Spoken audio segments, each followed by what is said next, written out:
Well, good evening. Thank you very much to Catherine and Diane. It really is a pleasure to be here.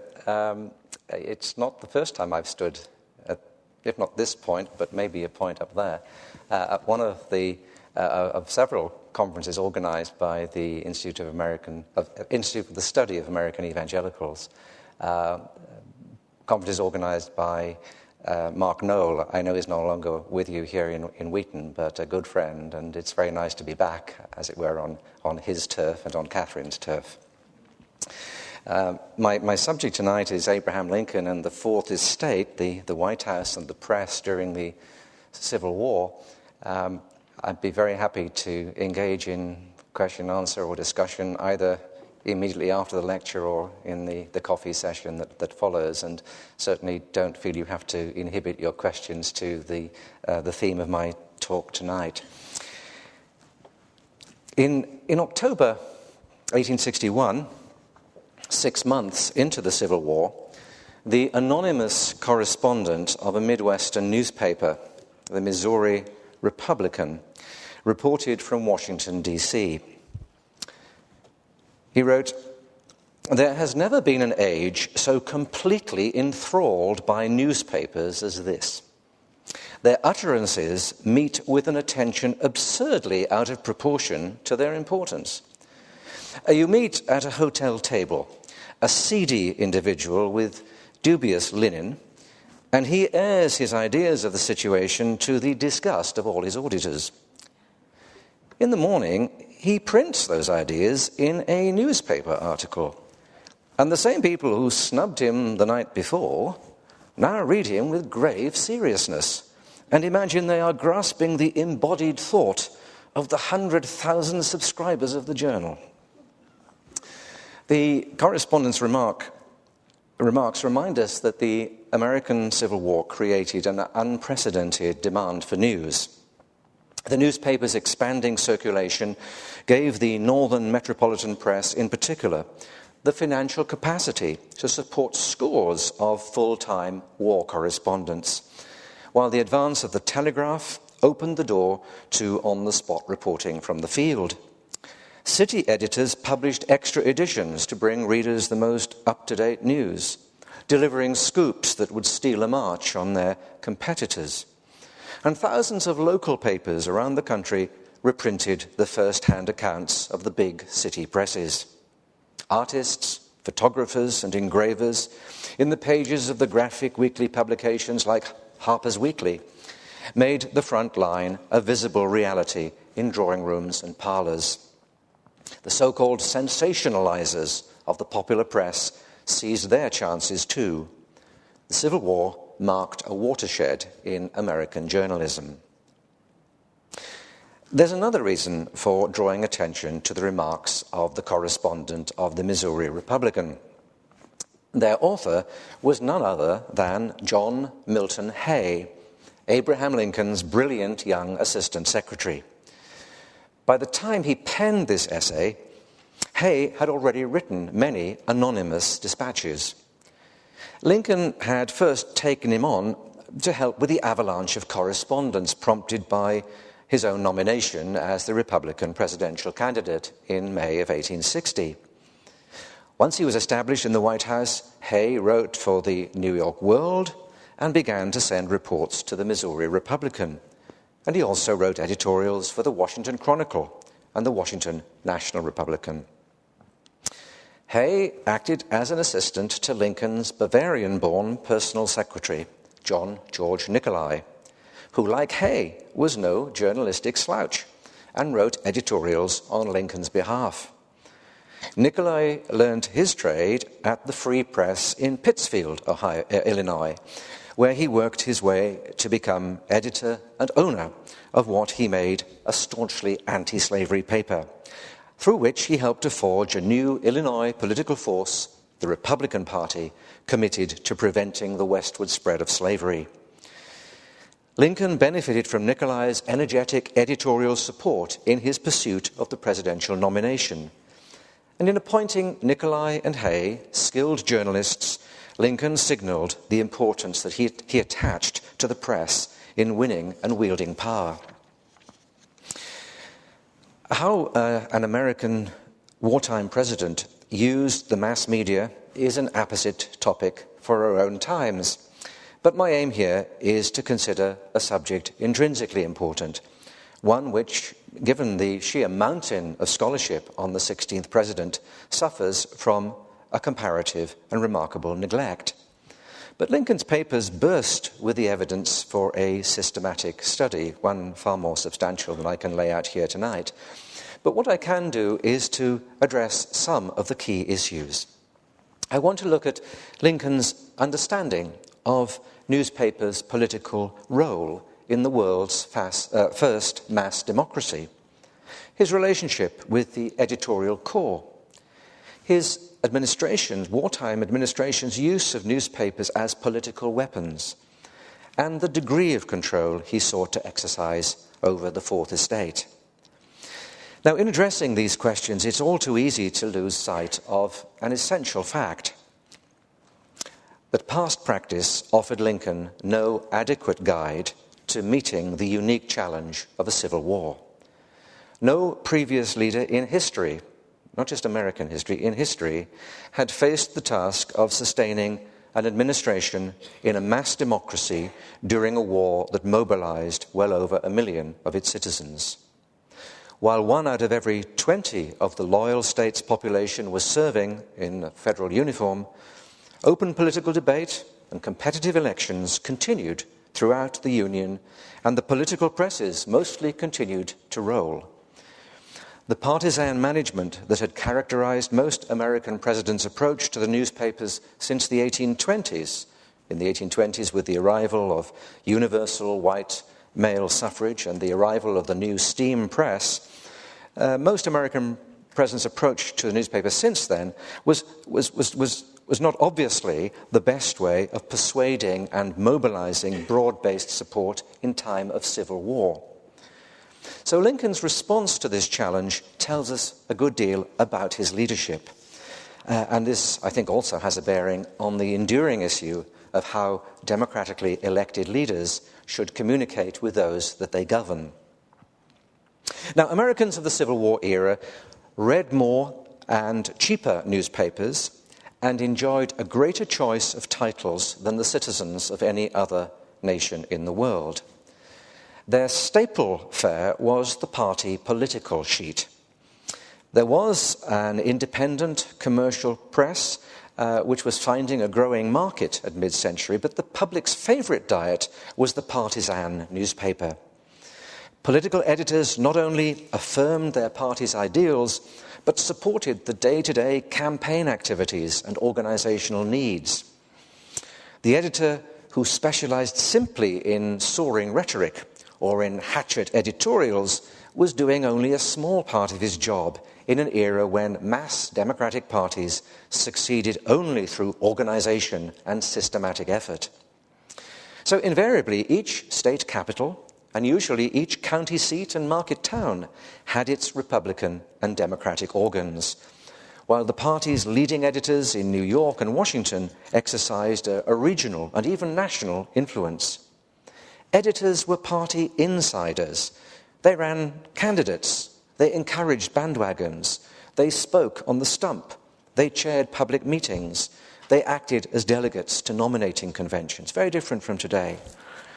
The best of them won respect as point men for candidates at election time, tendering frank tactical and strategic advice based on intimate local knowledge. Their newspapers acted as ligaments, connecting scattered party loyalists and giving them a sense of participating in a wider political community. Where they did not exist, their absence was felt. From the small Illinois settlement of Lexington, a Republican activist wrote to Lincoln early in 1860, and I quote, "We have a paper published in our town that has been neutral in politics, and I think there is a chance to enlist it for the Republican Party. The editor has been a Democrat heretofore, but if the Republicans will take hold of the matter in earnest, we can have the editor and the paper in our ranks."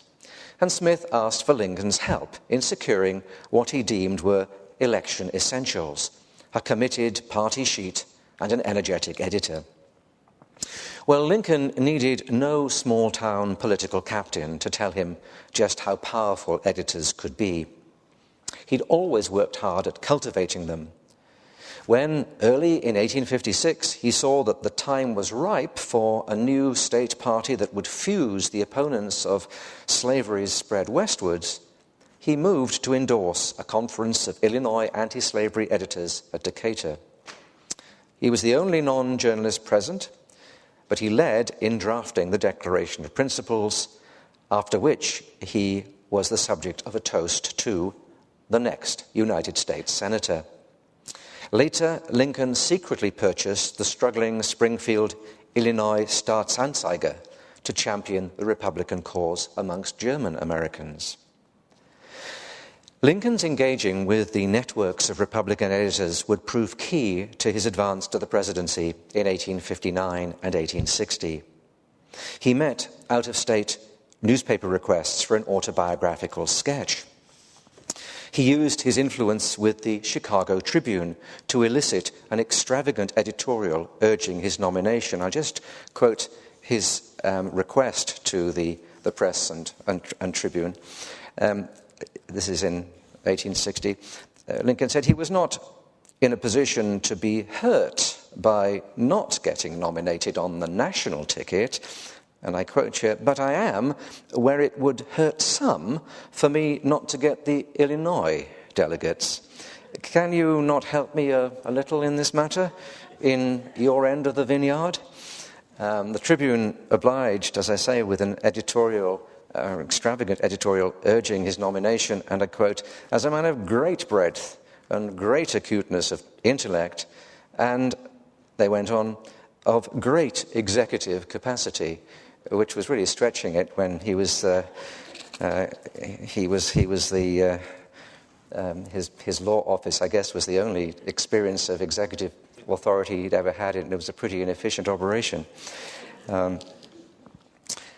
Lincoln prepared to travel to New York, the opinion-shaping center of the nation, to deliver the speech that he'd scrupulously researched over the winter months of 1859 and 60, and by which he intended to create a sensation in the national media. Carried in full by 4 New York papers, the Cooper Union Address, as it is known, radiated nationwide. Once nominated, Lincoln lent on editors in other ways. He collaborated with John Scripps of the Chicago Tribune on a campaign biography, one which, it seems to me, was composed with an uncommon scrupulousness. "I believe the biography contains nothing that I was not fully authorized to put into it," Scripps wrote to Lincoln. "In speaking of the books you read in early life, I took the liberty of adding Plutarch's Lives. I take it for granted that you had read that book. If you have not, then you must read it at once to make my statement good." At home in Springfield, Lincoln remained publicly silent, but he kept up a private dialogue with party editors perfectly placed to report opinion and to offer strategic advice. When and how to take discreet initiatives, where speakers were required, where he had to go to heal internal wounds. And one measure of Lincoln's great debt to the Republican press lies in the jobs that he gave to its agents once he got his hands on the levers of presidential patronage. The Civil War soon raised testing, press-related issues that had barely confronted earlier presidents. Newspapers continued to be the linchpins of the party's machinery, but now the cross-party issue of loyalty to the Union complicated and even enhanced the editor's role. Inter-party warfare gave way early on to the suspension of hostilities, as most editors flew the banners of patriotism. But this posed its own particular challenge for the administration. For as one of Lincoln's Midwestern lieutenants told him some 6 months into the war, "Public sentiment is peculiar, unlike what has ever existed before. Party spirit has pretty much subsided, and the great mass of the people are united in supporting your administration in the vigorous prosecution of the war. Thus, your support is now derived from many who were lately your violent opponents, and it has invited a very free examination of the policy of the administration. The result is that no administration has ever been subjected to a more searching scrutiny. The rush of wartime events prompted great volatility in opinion. As hopes of an early victory yielded to a sobering awareness of the costs to be borne, and as the issue of slavery's future was joined to that of restoring the Union, so cross-party consensus eroded. Events drove some of the most loyal journalists into ever more energetic support. But at the same time, radical Republican presses sought to spur the administration out of its caution, while loyal Unionist Democrats castigated Lincoln over the direction of his emancipation policy. And peace Democrats bitterly deplored the battlefield slaughter, the threat of racial revolution, and presidential tyranny. Lincoln's wartime relations with the Fourth Estate have to be seen within this unstable framework of supercharged patriotism, Unionist emotional turbulence, and caustic, even hysterical, assaults on the administration. So what was Lincoln's approach? Well, first, he knew the press was no straightforward gauge of public opinion, and he devoted little time to reading it. Mostly, he kept in touch with press opinion through the digest of editorial matter prepared by his secretaries. He dismissed newspapers' criticism as nothing but a noise. His remarkable mental strength, self-assurance, and strong sense of self-worth equipped him to cope with the torrent of personal disparagement carried in even the loyal press. Lincoln had better means than the press for weighing the public mood. Letters poured into the White House from private citizens as well as from public figures. And Lincoln's public opinion baths, as he called them, kept the White House open to what he called the average of our whole people.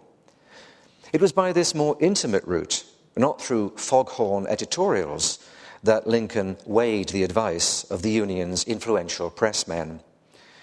During his re-election year of 1864, for instance, when at the lowest ebb of Grant's summer campaign, it seemed likely that the Union Republican Party would crash to defeat in November, Lincoln relied on state of opinion reports from local editors.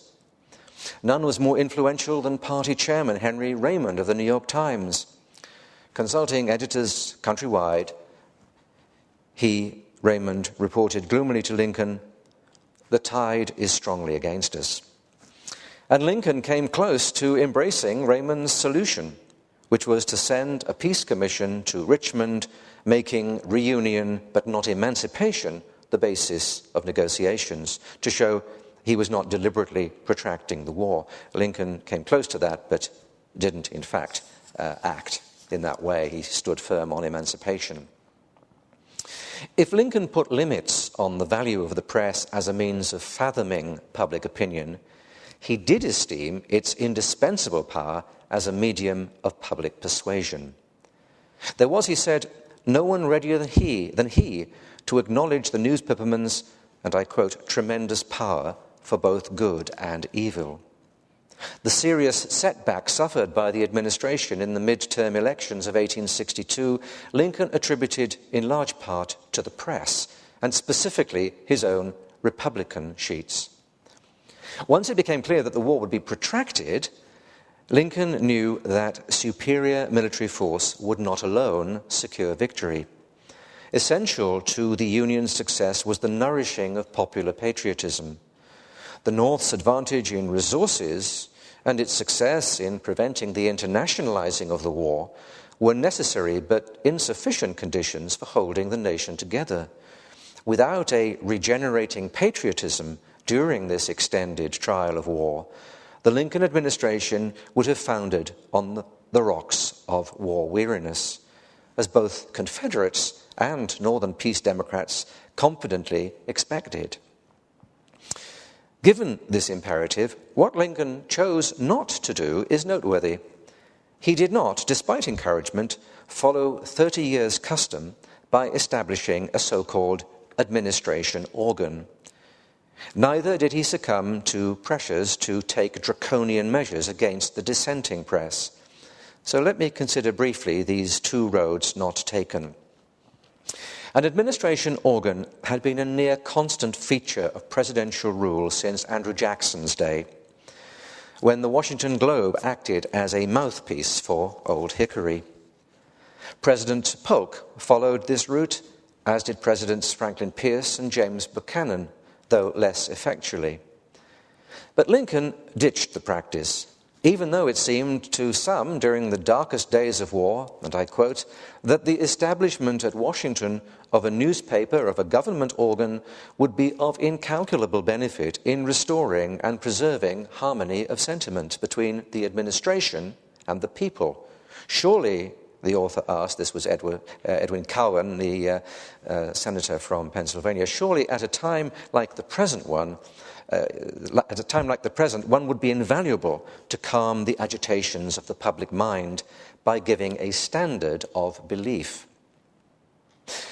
Lincoln appears to have sensed that the sheer abundance of daily titles, many boasting powerful editors proud of their huge circulations, meant that the heyday of the administration organ was over. Moreover, a law of June 1860 had established a government printing office to manage more efficiently and less corruptly the burgeoning volume of public printing. And its arrival meant the end of the subsidies that had previously sustained an organ. But there was more to Lincoln's lack of appetite for an official mouthpiece than this. As a means of engendering national unity, the record of administration organs was less than happy. Lincoln knew only too well that during the country's most recent war against Mexico, President Polk had found in Thomas Ritchie's Union paper which is the organ, no blanket with which to smother partisan opposition. As a Whig congressman, Lincoln had been one of the Democratic administration's harshest critics. And from that experience, Lincoln knew the value of a very different approach, one more suited to a civil war which, unlike the Mexican conflict, actually threatened the nation's very existence. What was needed was an inclusive reaching out to every voluntary agency whose heart felt the warming glow of patriotism. These agencies especially included the political parties and the nation's religious and philanthropic networks. And integral to these, whether political parties or religious institutions, integral to these instruments of popular mobilization were the journals and newspapers which energized them. In respect of the dissenting press, the Confederate sympathizing press in some cases, Lincoln lacked no encouragement to move towards suppression. There was precedent enough in the Federalists' resort to the Alien and Sedition Acts in the last years of the 18th century. And if the Constitution and the Bill of Rights seemed clear on the issue of freedom of the press in time of peace, many doubted that they provided transparent guidance in a life and death struggle. Now, Lincoln was far from hostile to the spirit of those who urged suppression. He knew that many of his local commanders were acting against presses that they deemed disloyal, temporarily suspending or suppressing papers in a variety of places in the Upper South and, more remarkably, since well away from the front line, in Chicago, New York City, and Dayton, Ohio. Both Henry Seward, as Secretary of State, and then Edwin Stanton, as Secretary of War, sanctioned the arbitrary arrest of offending editors. And when, in May of 1864, two New York papers published a gloomy but actually forged presidential proclamation calling for a fast day and calling for an additional 400,000 volunteers, when this happened, an angry Lincoln ordered a reluctant General John Dix to arrest the editors, the publishers and proprietors, to prepare their military trial and to occupy their offices. But generally, Lincoln was reluctant to turn the full force of the federal government against the disloyal press. In the most publicized case, Ambrose Burnside's suppression of the Chicago Tribune, the most influential Democratic newspaper in the Midwest, Lincoln acted to overturn what he judged to be Burnside's mistake. And in similar vein, he urged prudence on General John Schofield, who was engaged in a bitter struggle with Missouri radicals and their newspaper, the Missouri Democrat. So what explains Lincoln's caution? Issues of principle probably played a part. Concern for constitutional rights exercised the whole cabinet when they discussed the suspension of the Chicago Times. The Constitution and liberty were rallying cries of war, not to be sabotaged by an ill-judged assault on press freedom. But then there were the potential political costs of newspaper suppression. Acting against the most hostile presses raised anxieties even amongst loyal editors, at least when that action was taken remote from the military front line. Moreover, coercing peace Democrat newspapers threatened to alienate from the administration those Unionist Democrats who supported the war. New York Governor Edwin Morgan urged Lincoln to be tolerant of critics like Erastus Brooks of the New York Express. As he put it, by excoriating the administration, they played a valuable, if unintended, role. And this I quote directly from Morgan. I think it's a very interesting remark. The Brooks sort of men had best be permitted to go on. They will be of more real service to the country in that way than they can possibly be in jail. A sympathy will be created if arrests continue that will lose friends to the government in the ranks of the old democracy. But if no arrests are made, there will be an immediate organization of a small peace party in this state, which will produce a very healthy division in the old democratic organization. Morgan, in other words, saw a real advantage in the presence of an identifiable but small peace party which would bind together a diverse coalition of war unionists. It may be, too, that Lincoln's relative tolerance showed how well he understood that the key to controlling the newspaper presses lay not in monitoring the nation's hundreds of editors, it was a sheer impossibility, but in controlling the technology by which the newspapers got their information. The centralized telegraph and the national wire services that supplied the so-called fast news on which the decentralized press constructed their stories. In a recent study, Menahem Blondheim has argued that by managing the release of wartime news, overseeing telegraphy, and influencing the wire service, Lincoln's administration could dominate the provision of timely, hard news to the public. So if Blondheim is to be believed, Lincoln's anger over the case of the bogus proclamation had to do with the fear that the opposition press might have been developing its own independent telegraphic sources of news, endangering the administration's monopoly. But we seriously misunderstand Lincoln's priorities if we focus mainly on the gagging of the anti-war press. His keener appetite was for a more constructive engagement. And this took two forms. First, broadcasting, in his own words, his administration's purposes, and secondly, encouraging those key editors open to overtures from the White House. First, then, Lincoln's use of the press as a personal platform. It was the citizens' exercise of reason, Lincoln believed, which would ensure the Union's ultimate victory. Americans had a fundamental idea, going down about as deep as anything, the survival of constitutional government to rally and unite them. Even in the darkest days, he professed his continuing faith in the people. Let them know the truth, and the country is safe. In setting out his evolving purposes, Lincoln chiefly used the printed word.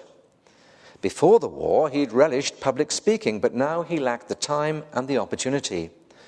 Although he spoke in public on about 100 occasions, mostly these were to offer short addresses to the troops, impromptu responses to well-wishers, statements to visiting delegations. And the best of his crafted speeches, the Gettysburg Address or the Second Inaugural, were disconcertingly short. But whatever Lincoln suffered through the dearth of speaking opportunities, he made good through the newspaper's circulation of his words, his messages to Congress, his responses to special visitors to the White House. And most effective of all were Lincoln's carefully crafted public letters, as in his famous letter to Greeley, Horace Greeley.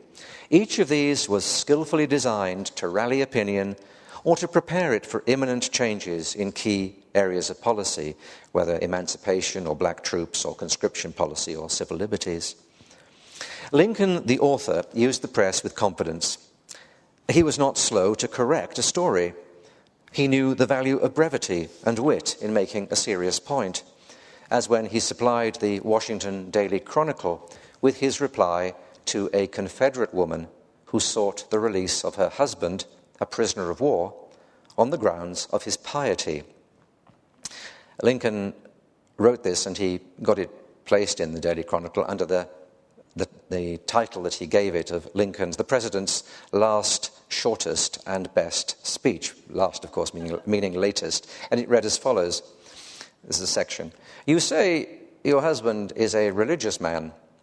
Tell him that I am not much of a judge of religion, but that in my opinion, the religion that sets men to rebel and fight against their government, because, as they think, that government does not sufficiently help some men to eat their bread on the sweat of other men's faces, is not the sort of religion upon which people can get to heaven.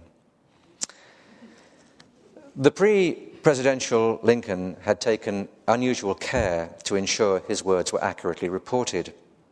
And he gave similar attention to his wartime compositions, putting enormous store by the precision and accessibility of his language, under the conviction that the choice of words, the colour, arrangement really made a difference in persuading those with open minds.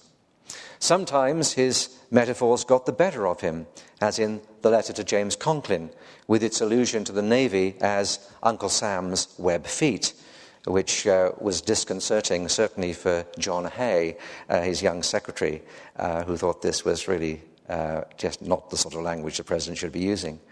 But lapses like this came from Lincoln striving to be plainly understood.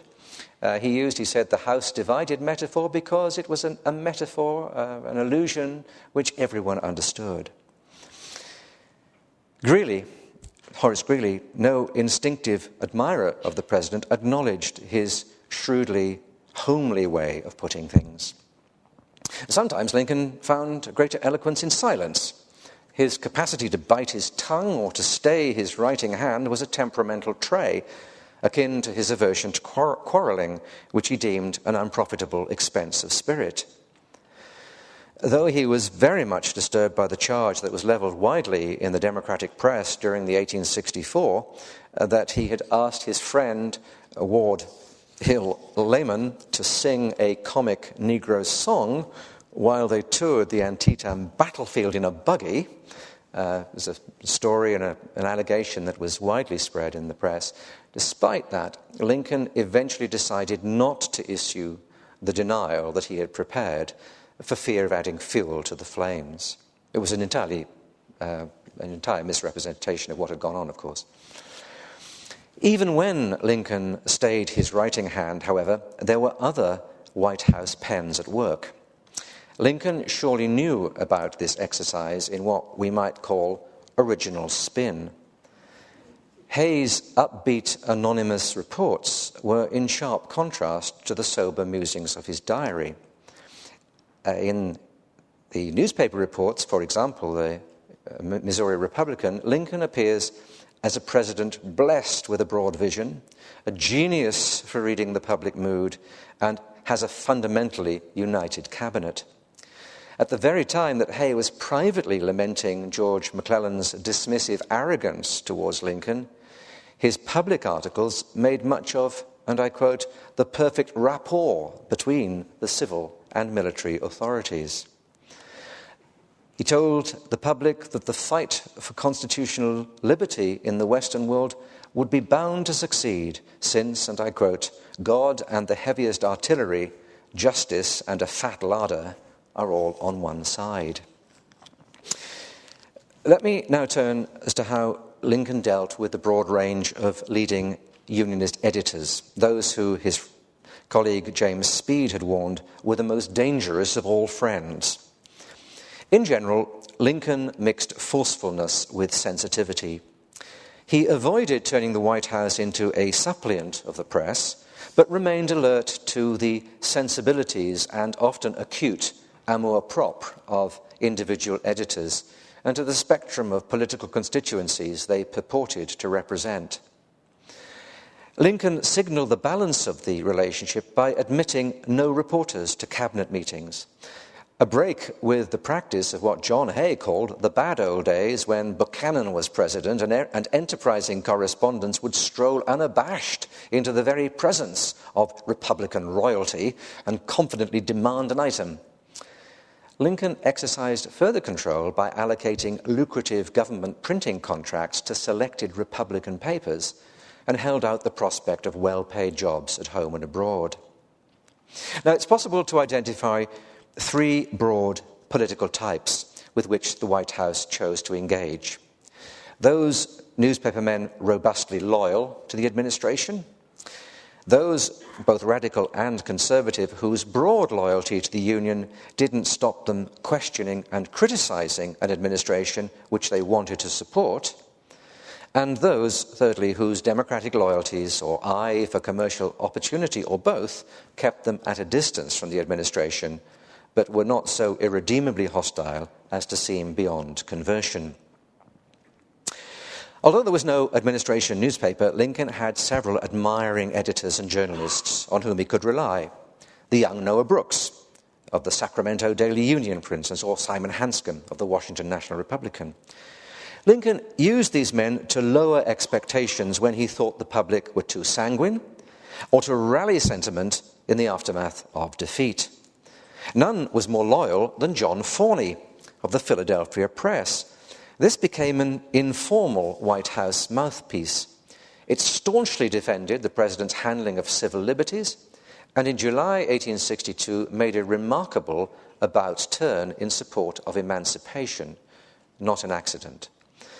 Lincoln was behind Forney's setting up a new daily paper in Washington towards the end of 1862, encouraging Forney to turn his weekly Sunday Morning Chronicle into a daily paper, which carried a message of uncompromising unionism to the 30,000 troops of the Army of the Potomac. In 1864, Forney's papers were the first to endorse Lincoln's renomination. It's not surprising that the president's opponents called John W. Forney Lincoln's dog. Lincoln spent much energy engaging with the second category of editors, the heterogeneous unionists ready to criticize, sometimes to vilify the administration. He faced constant chivying as radical editors called for the accelerator and as conservatives called for the brake. Horace Greeley brought to the Tribune a troubling mixture of loyalism, shrill radicalism, and nervous defeatism. He bounced between staunchly supporting Lincoln's administration and then assaulting the president for his timidity, and then eventually joining in schemes to replace him. During the early months of the war, Lincoln fed his paper, the Tribune, inside information, was cannily solicitous towards its managing editor, the abolitionist Sidney Gay. Greeley's editorial demanding emancipation, the prayer of 20 millions, prompted from Lincoln a celebrated and richly layered rebuke, which made its way into the web of the nation's newspapers, not through the Tribune, but through John Forney's ever-loyal Washington Chronicle. Conservative unionist editors, especially in the border region, presented Lincoln with challenges of a very different kind. He was especially concerned with his native state, Kentucky, where much of the press followed the carping course of the Louisville Journal, anti-abolitionist and hostile to black enlistments. To this end, Lincoln cultivated the support of Albert Hodges, the emancipationist editor of the Frankfurt Commonwealth. Hodges visited Lincoln in Washington in March of 1864 to discuss the administration's policy. Deeply impressed by the president's unscripted remarks, Hodges asked Lincoln to commit them to paper. The president's response is unsurpassed as a public statement of what lay behind his administration's course towards emancipation and to his use of black troops. and it drew to a close with Lincoln's much misunderstood remark, "I claim not to have controlled events, but confess plainly that events have controlled me. God alone," he wrote, "could claim to have brought the nation to its current state. If God now wills the removal of a great wrong, and wills also that we of the North, as well as you of the South, shall fairly pay for our complicity in that great wrong, impartial history will find therein new cause to attest and revere the justice and goodness of God." This was language, I'm sure you'll recognize it, which anticipated the profound themes of Lincoln's remarkable second inaugural address a year later. This letter is very well known and, as I say, is often used as a way of pointing to Lincoln's alleged passivity. But what is often missed is the brisk 5-word follow-up telegram which President Lincoln sent to Hodges when, after waiting for 18 days, his words had still not appeared in the public press. The telegram read, simply, "Did you receive my letter?" No more. Here we see a president who did seek to control events, concerned that his words should have time to work on conservative unionists everywhere. Hodges immediately assured Lincoln that he was simply waiting for the optimum moment, and within a week, Lincoln's letter to Hodges, was circulating nationwide. The opposition Democratic newspapers remained largely beyond the reach of the White House. They included a minority of Peace Democrat titles and a much larger number of more legitimist papers which supported a war for the Union but remained critical of its management. As part of Lincoln's larger strategy of inclusion, he made serious attempts to win over, or at least neutralize, one of the most potent newspapers of the day, the formerly Democratic but now independent New York Herald, and its brilliant editor, the self-serving James Gordon Bennett. Republicans called him His Satanic Majesty,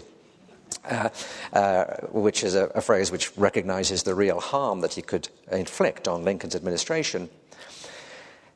Bennett didn't easily shake off the suspicion that he was, as someone put it, half the time secesh.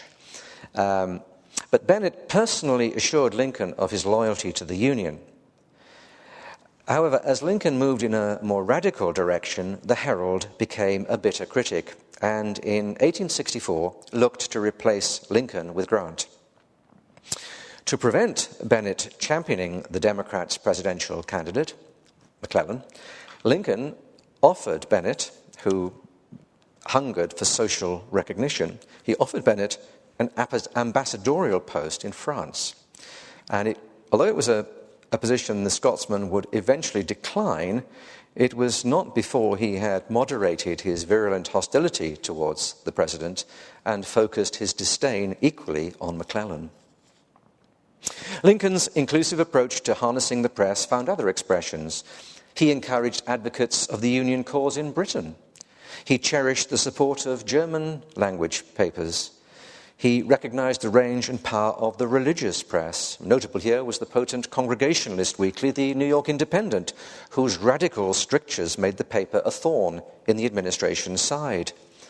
Given the Independent's massive circulation amongst progressive evangelicals, the White House saw the need to keep open lines of communication.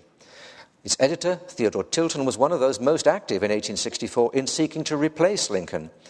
But once the presidential contest had distilled itself into a battle between Lincoln and McClellan, Tilton drove himself to exhaustion in the president's cause. In the golden afterglow of Lincoln's re-election, he told Nicolai, "The campaign half killed me. I would have been willing to die if by so doing I could have been assured in advance of so great a boon to the Republic as the 8th of November proved to be." Naturally, Lincoln's victory in the 1864 election, like the Union's final triumph in April 1865, must be attributed to a range of influences, of which the administration's wartime cultivation of the Fourth Estate was but one. Moreover, within the Union's propaganda effort, Much was due to the voluntary, unprompted activities of a grand regiment of writers, publicists, and editors.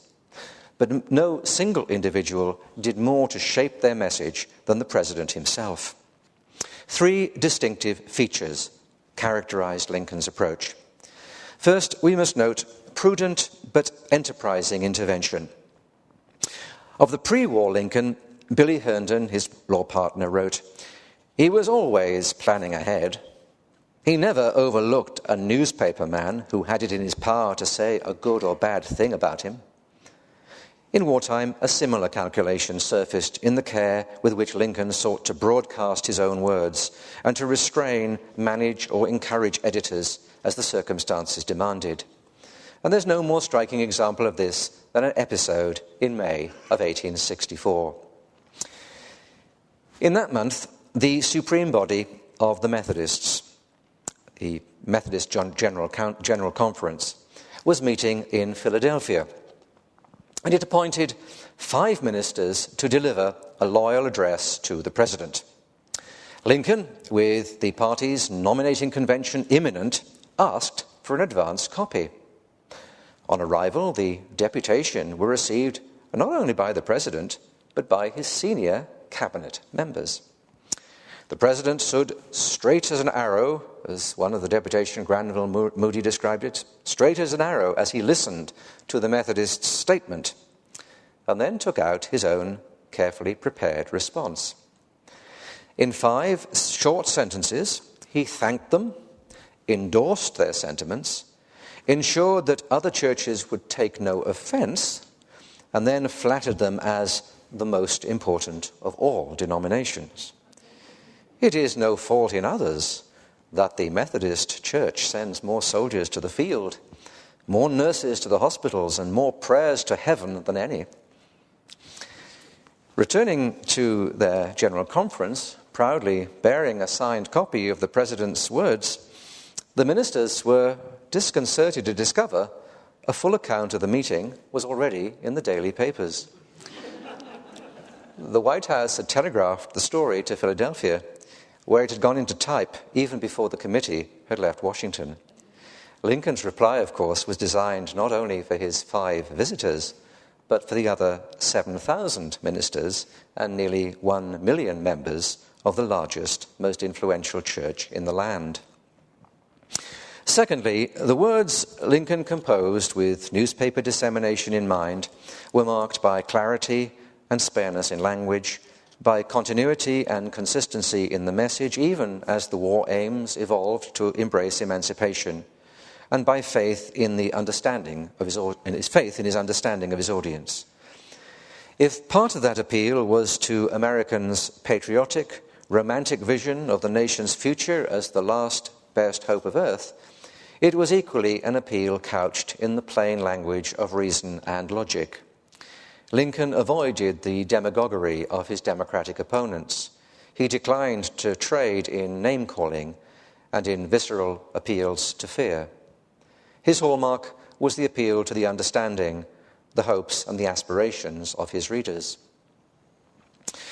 Thirdly, Lincoln's approach complemented his larger political strategy, that of binding together as broad a coalition as possible in defense of the Union. Conservatives, moderates and radicals, New Englanders and border state men, Republicans, old Whigs, war-supporting Democrats. Only through an amalgam of these variegated elements, he judged, could the war be won and the Confederacy swept into history. This precept conditioned Lincoln's handling of the Fourth Estate. It demanded a tempering of conventional political partisanship and resisting whatever temptation he might have felt formally to establish an administration organ. It called instead for a more broad-based politics of inclusion. In some ways, Lincoln faced a more complicated task than his Confederate counterpart, who at the outset benefited from a more uniformly supportive band of newspaper editors. The opposition within the home front press that Jefferson Davis subsequently faced would undoubtedly have developed, whoever had sat in the executive mansion at Richmond.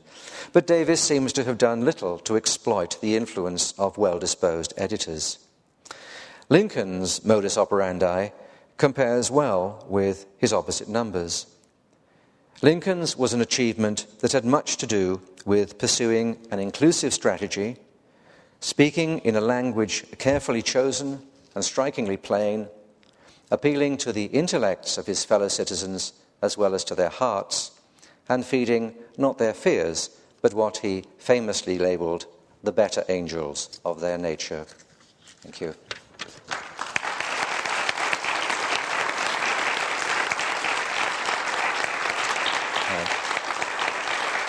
Shall I take questions? I'm guided here by Diane, who says I can take a few questions, but we don't want to delay your thirst for coffee and the possibility of a more informal discussion. But if there are any questions, either relating to the direct material of the talk or to any other issues relating to Lincoln and a British scholar's interest in Lincoln, I'd be happy to take them.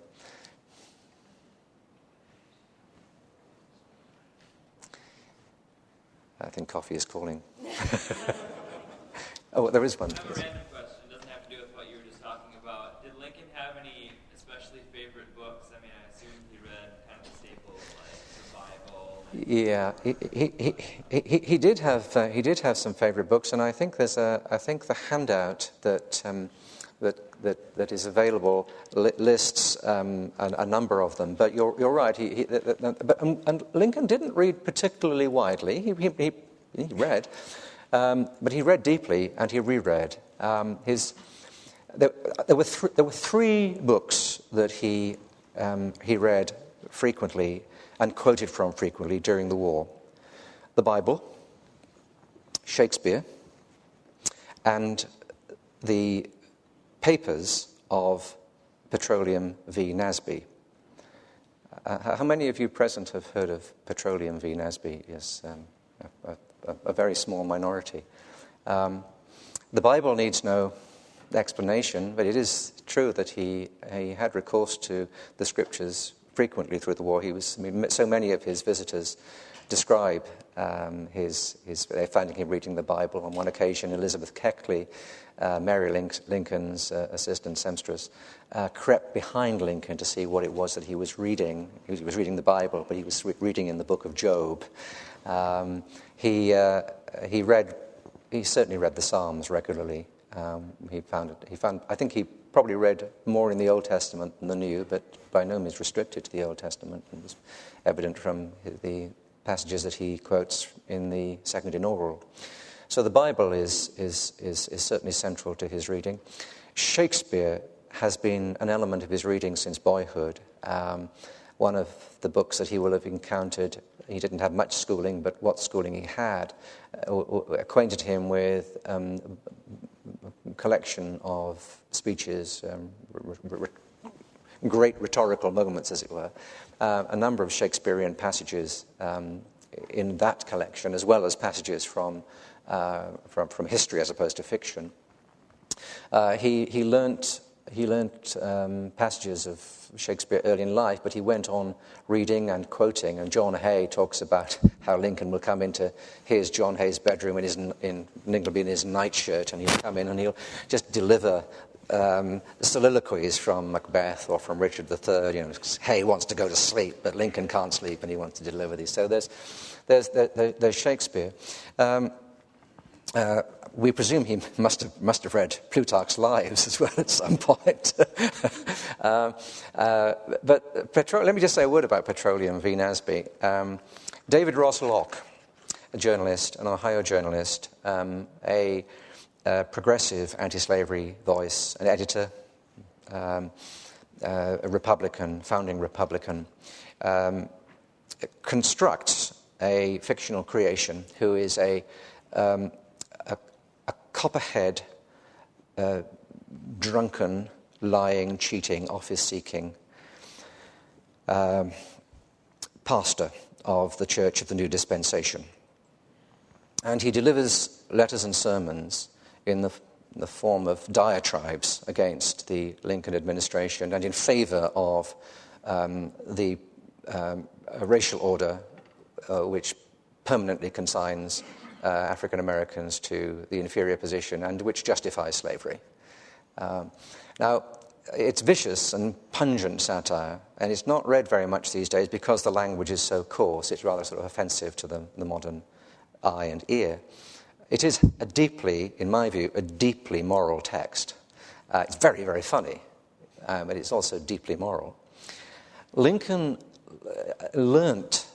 they didn't start appearing until 1862, but Lincoln found time in the war to learn passages of Nasby. And a number of his colleagues would come to see him, senior politicians would come with serious business and find that they had to sit for 10, 15, 20 minutes while Lincoln read to them or recited Nasby to them. Sumner, I think, sort of saw the point when Lincoln explained it, but there were those who never did. Stanton was absolutely outraged when they were sitting waiting for the results of the October 1864 state elections, and Lincoln was reading aloud from Nasby. And Stanton said, here we are, the progressive empire of the world is on a knife edge, and Lincoln is reading from this mountebank. Well, perhaps I've said enough about Petroleum v. Nasby, but the copy of Nasby that is now in the Library of Congress, which was Lincoln's copy, has got singe marks on it from the candle that he used to read it at night, and again, presumably, to read it aloud to John Hay on one of his nighttime wanderings. So, yeah, we do know what he read. He read Pilgrim's Progress. He knew Watts's hymns. He was well exposed to religious and indeed theological writings. He was interested in history. But he himself said that he tended to read deeply rather than widely, and he would read and reread. He said his mind was like a piece of metal, which once you'd scratched the message on it, it was never lost. And he had a formidable memory, a capacity for recall. And I think he rather liked to read and reread because then that etched the readings into his brain. And I think you can find in his speeches the biblical, the Shakespearean echoes, and not always necessarily in language, but in the rhythms. So the reading was very important to him. Yeah, good question. Yeah. Oh. Seriously, I'll move. There were four. If I take these four, and then I'll do them as quickly as possible, and then we'll go for some coffee. Yes. Attempt to influence any of the abolitionist press. Not as far as I'm aware, not directly. I mean, he was aware of the abolitionist press, and he, of course, in respect of I've mentioned the relationship with the Tribune. There was no way he could influence the New York Independent, for instance, or the Liberator. Although, let it be said, Garrison had more time for Lincoln than many of the other radical abolitionists. Yeah. But no, I don't think there's any evidence that he made any direct attempt to influence the abolitionists. He knew they were there, and he, of course, in terms of their moral position, he was on their side. I mean, there's no difference in, as he said to Sumner, the only difference between me and the radicals is about 6 weeks, or in the case of the Emancipation Proclamation, maybe 6 months. I'm curious, how did he form his strategy of how to deal with the press, and was that affected by the campaign with Stephen Douglas and how he was viewed by the press? Did he learn any lessons on how he was treated in that campaign? You mean thinking of the 58 campaign? Yes, what I'd skipped over, of course, was that Lincoln in 1854 was not actually very well treated by the Chicago Tribune when he was running for through the state legislature for the Senate seat. And then in 1858, he's not at all well treated by Greeley and the New York Tribune, who are saying, isn't this man Douglas great? He stood up to Buchanan and the administration, and he's the savior of republicanism, and the Republican Party should adopt him as their candidate in Illinois. So the press does play a part in the way in which Lincoln thinks about politics between 1854 and 58. Because Greeley and the Tribune are fully on board by 1860. I suppose Lincoln was concerned in 1858, just as he was in the Cooper Union speech, that his speeches should be properly reported. He was very grateful. I think it was Horace White who was one of the journalists going around, and there's a stenographer going around as well. Is it? Sorry, the name now name slips my mind, but there was a supportive stenographer going around. Lincoln very keen that the report of the debates as they appear in the Tribune and other papers are accurately presented. They're not going to be accurately presented in the Democratic press, but at least in the loyal press, the favourable press, they should be. So yes, there are lessons learned in 54 and in 58. There was a question there, yes. How did the European press, British and otherwise, treat Lincoln and Mixed, very mixed. The conservative press treat him through the lens, really, of the critical American press. Even the progressive press see the Union administration, the progressive press in Britain, who are looking for a war against slavery, don't get it, get a war for the Union. So, and the battlefield failures of, you can list them as well as I, seem to the British press to be the responsibility not simply of Lincoln, but then he takes the ultimate responsibility as the leader of the administration. So he's seen as an ineffectual president, even by those who would like to see the Union win and like to see slavery abolished.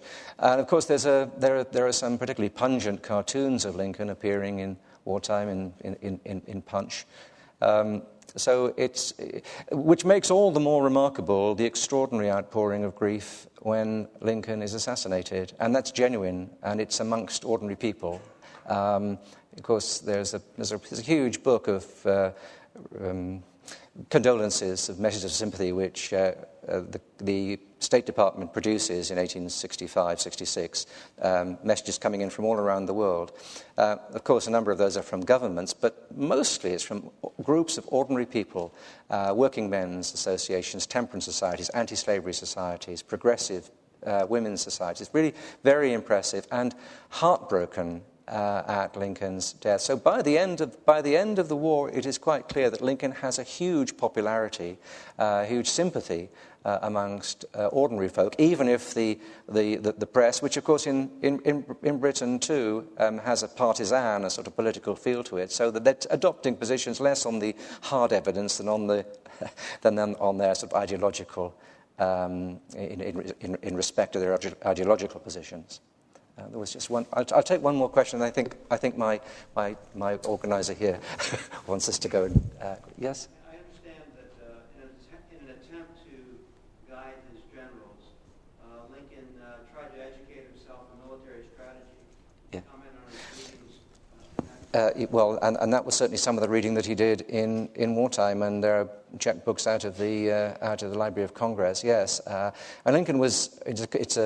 It's perhaps a commonplace to say this, but Lincoln was arguably too deferential to his generals. He assumed they were West Point trained. They were the people that he looked to devise the appropriate strategy to win the war. And it took him longer, arguably longer than it should, to recognize that he was as good at it as they were. But yeah, he did. He did it. He was self-taught, and actually, of course, he benefited from not being the prisoner of Jominian orthodoxy, or the orthodoxies as they were taught at West Point. And with this extraordinary logical mind, and with his capacity to learn from the experience of successive battles, he came early on to a judgment that was to a strategic judgment. This is in January of 1862. Before the Peninsula Campaign, about which he really has severe doubts, at the time that McClellan is pursuing a Jominian strategy of concentration in place, Lincoln is saying to Buell and his Western commanders, what we want is concentration in time but in different places, which is essentially the strategy that wins the war, along with the second element of strategy, which is to attack armies and not places. Lincoln gets to those positions a good deal faster than most of his generals. Grant gets there fast too, but of course Grant is out west, and it's only later in the war that he's brought to the east. I mean, Lincoln could bring him from the west, but if he brings him to the west, then who's going to have him in the west? So I think Lincoln's Lincoln is self-taught in so many ways. He had very little education, and so he taught himself surveying, he taught himself the law, he read the 6 books of Euclid as a mature adult. Learning military strategy was something that comes, I won't say comes naturally to him, but we shouldn't be surprised that he had the equipment, the intellectual equipment to get there ahead of those who had the formal training. I think we'll leave it there.